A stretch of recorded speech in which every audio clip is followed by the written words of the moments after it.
Hey guys, welcome back to Skillway. So you have seen the thumbnail, you have seen the intro, you know what it is. Guys, I have been working on this flamethrower for like 1 month. It's a simple project, but why it took me like 1 month? I'll tell you, stay with me.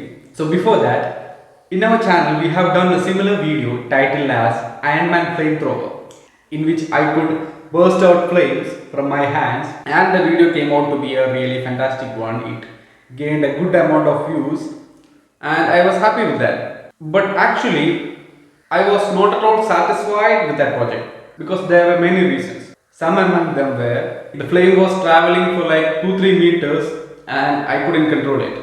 The second thing was I couldn't continuously use it, and also even I got burned 2-3 times while doing that project. So I always wanted to make a flamethrower in which I could accomplish all these. So here we are with a brand new flamethrower. I can continuously use it for as long as I need until the gas runs out. I can use it with just by push of a button, and the flame produced is satisfying.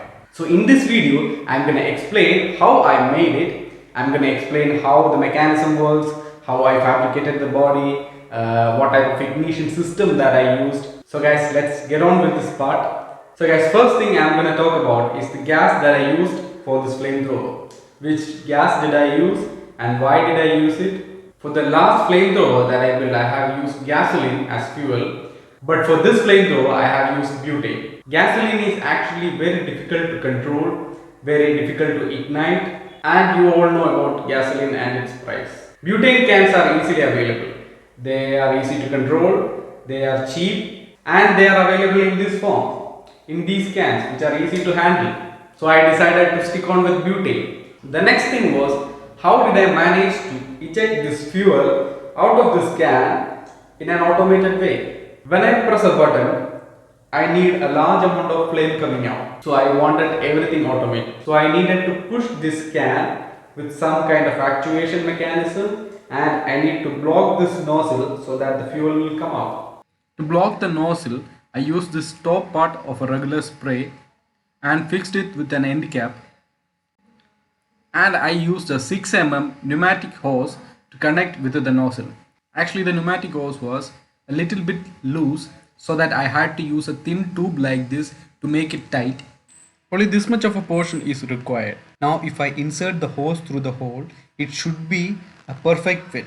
It should not be much loose, it should be a perfect fit. And when the hose is connected to the nozzle portion will have a much thicker diameter than the rest of the hose, which will help in ejecting the fuel just like this.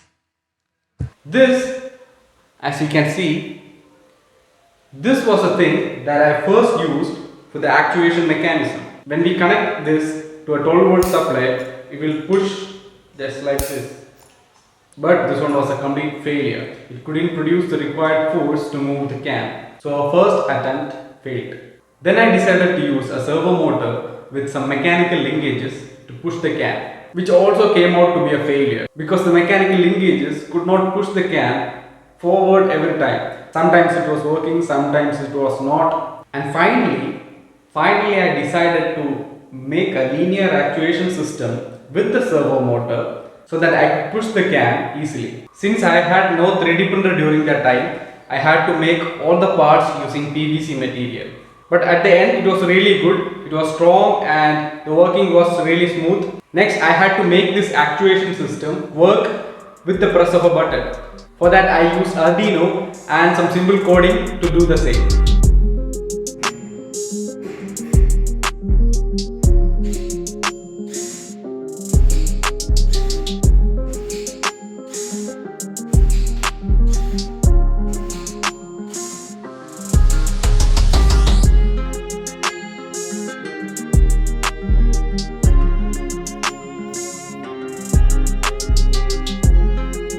After all those coding and few trials, my actuation system was ready.